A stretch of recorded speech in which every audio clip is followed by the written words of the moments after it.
Schlichter. He's really Father Christmas to us all.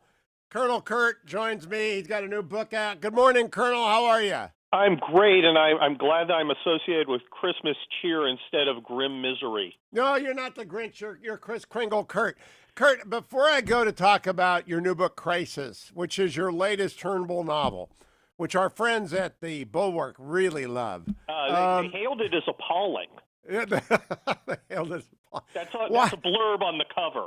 Let me add, well, I want to do this in order. First, I want to ask you about Nevada. Then I want to ask you about Joe Biden nominees, and then I'm going to come to the Kelly Turnbull series. So first of all, how did it go in Nevada? You went over there with Rick Grinnell and a bunch of people to do the best that you could, but there's no turning it around. What happened? What'd you see?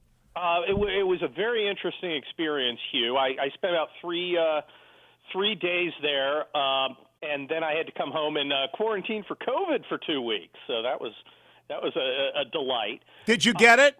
Oh yeah.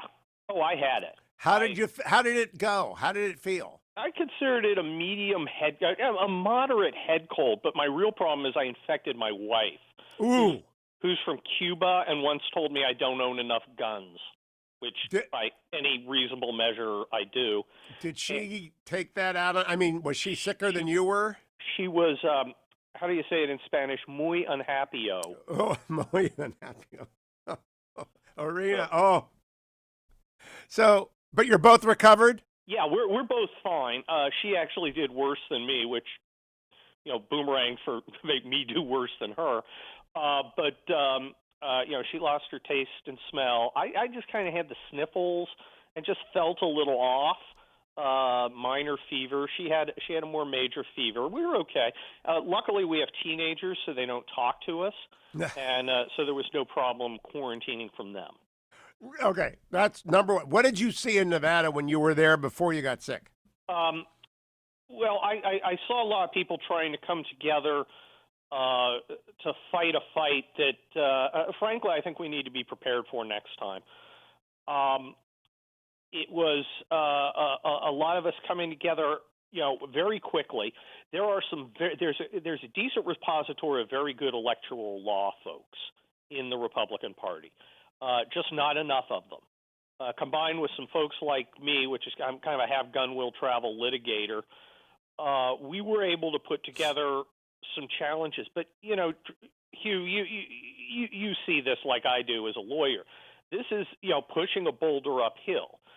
To win this fight, we've got to get 3 judges to effectively pick an election. Then we've got to get 3 courts of appeal to say, okay, I'm cool with you picking the results of the election. Then we got to get the Supreme Court to do it. So it's always an uphill battle. A fraud case will take me 2 or 3 years to get to trial. You've got maybe a month to put one together in an election challenge. And not just fraud, but irregularities of all kinds. Some are technical, some are actually kind of malicious.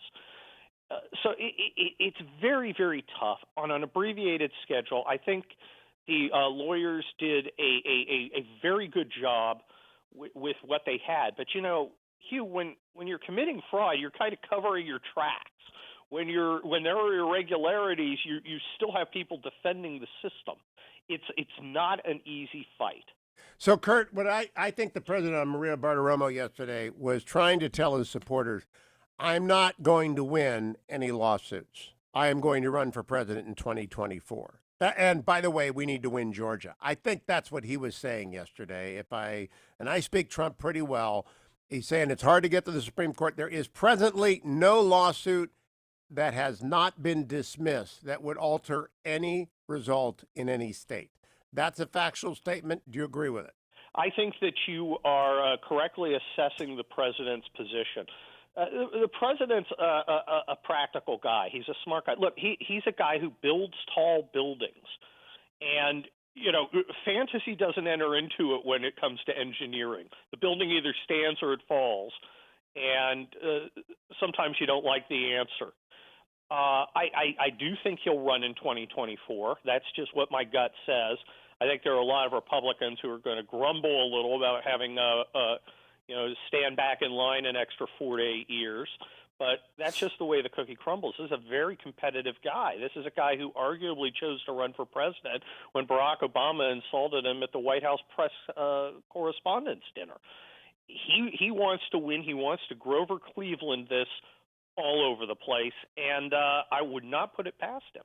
Oh, I think he's going to declare Trump 2024 on or before the inauguration. Now, let me talk to you about my theory of the case regarding President-elect Biden. I would, except for the Secretary of Defense and the service chiefs and the Defense Department, give him whoever he wants. He's going to nominate liberals like Neera Tanden for OMB and maybe Bernie Sanders for. I would give him whoever he wants, because the quicker you unveil socialism, the quicker it fails. The only place I would insist on reality is DOD. It's really the only place I would put up a fight. Otherwise, take it, run with it, collapse it quickly, because it ain't going to work, Kurt. What's your theory of the case on nominees? I like that theory because, look, he's going to fail.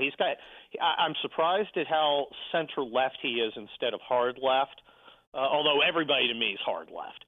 I mean, that's just the way it is. But he's not picking, the squad. I don't see Elizabeth Warren on the warpath as a Treasury Secretary, for instance.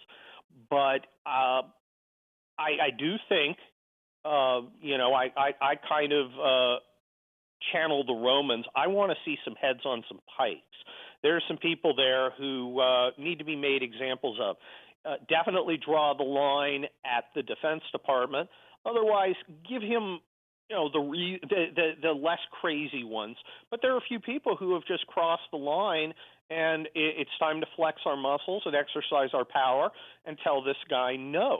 We're effectively going to have a split government. I think we're going to win in Georgia, mostly because the murder turtle Mitch McConnell, Cocaine Mitch, is in charge of this fight. Did you come up with that? Is that yours? I probably. The murder turtle. Yeah, look, he's going to Amy McGrath, this Warnock and Ossoff, Tweedledee and Tweedle leftist. Oh, the murder turtle. The Cocaine Mitch has a new name. Moscow Mitch, Cocaine, the Grim Rich, and now the Myrtle Turtle. The murder turtle. Kurt Schlichter, that's brilliant. Well, now tell me something about, the Kelly Turnbull novels are hated by, they're not even rhinos. They just kind of left the Republican Party, and they're never going to work again. The funny thing is, the Never-Trumpers think they are going to be welcomed back with open arms. They're actually radioactive. They're the green kryptonite of the Republican Party. You can't even sit next to them at dinner, right? You can't email with them. And have a future in the Republican Party, and they hate your books, which means your books are going to sell millions. Tell us about Kelly Turnbull and the latest. Well, look, I'm an Andrew Breitbart guy, and Andrew Breitbart said, hey, we need to do some conservative culture, but it's got to be good. It's got to be fun. I love, airplane books, action, adventure. I love humor. I was a stand-up comic for a while. You read my stuff at Town Hall. I tell a joke or two. And I just decided to write a book called People's Republic back in 2016 about America splitting in two and a taciturn operative who goes into the blue America and sees all sorts of crazy stuff, nutty stuff, Hugh, that I'm just fantasizing about people getting arrested for misgendering others. That's nuts. That could never happen. Over the course of 5 books, they practically moved into the nonfiction section. The latest is Crisis, about trying to avoid a terrible, terrible conflict between red and blue America. And my operative is out there, chasing terrorists and making fun of liberals. And he encounters people like Eric Swalwell and Jerry Nadler. And it's lots of fun, and there's lots of guns. I just want to make some I wanted to read. And, it got to number 29 on all of Amazon. Yeah, well, they've all done very well. Is this 4 or 5 in the series? This is number 5. I mean, I'm sitting there going, you mean I'm beating 50 Shades of Grey? That's something. Well, you are kind of 50 Shades of Grayish, Kurt. Tell me a little bit about 50 Shades of Red. What 50 Shades of Red? Who is the publisher of Crisis? Well, what I do 2 things. Regner is my publisher for nonfiction.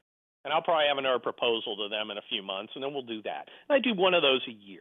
These, I take advantage of Amazon which allows you to publish professionally without going through a publisher. So I'm not spending 9 months in an editing process on these. I get them, I edit them, I proofread them.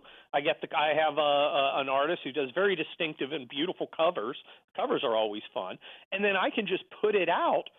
And again, I mean, I get to 29 on all of Amazon. I know you do the Don Jr. thing, and Don Jr. I wonder if the president is going to do that with his memoir. Why not? You get to keep 95% of the money then, as opposed to keep 5% of the money. Absolutely. The money is just fine, but the control is great too, because what publishing? I'm beating guys like Brad Thor, right? Careful, you're going to have Scott come and blow up your house. His hero, Harveth. Let him come. Let him come. Kelly Turnbull and Scott Harveth are going to have it out. Oh, that's good. Well, there may be a Jim Garrity crossover with his Hunting for Horsemen book for the next time, but we'll see how that works out. But the thing is, I don't have to ask a publisher. Publishers are skittish. I've had offers on these books, but a lot of them are terrified because they're outspokenly conservative books. They make fun of liberals, and of course they've got the Bill Kristol seal of disapproval, and a lot of them won't touch them. So I got to ask you about that. There is a story in the New York Times today about Newsmax, how they've gone to 1 million viewers from 50,000. And Michael Clemente, who's a longtime news person, says 50% of America has 90% of television news yelling at them. That's a paraphrase. That's absolutely true. Only it's 74 million Americans have 95 to 99% of television news yelling at them. Can that endure in a market-based system? Well, what's interesting is my views have evolved over a while, over time. I thought, well, money will always win out, but not being hassled by your leftist second wife for these CEOs is also a very, very important factor. And I think a lot of them are leaving money on the table. They're leaving money on the table with the Kelly Turnbull books. Fox is leaving money on the table with by making a conscious effort to move, if not to the left, to the center. And conservatives are the ultimate abused wives, Hugh, as you well know. They are suspicious. They are ready to believe the worst out of anybody. That is why Fox's ratings have gone down. They feel betrayed. Whether and they that's right or wrong, they will go. That's a fact. If there are good production values, they will go. That's why people are actually watching Hugh Hewitt on Facebook right now. Kurt Schlichter is going to be in for me next Wednesday, a week from Wednesday. He can tell you more at that time about Crisis. Thank you, Colonel Kurt. He is, of course, the Kris Kringle of Conservative Christmas.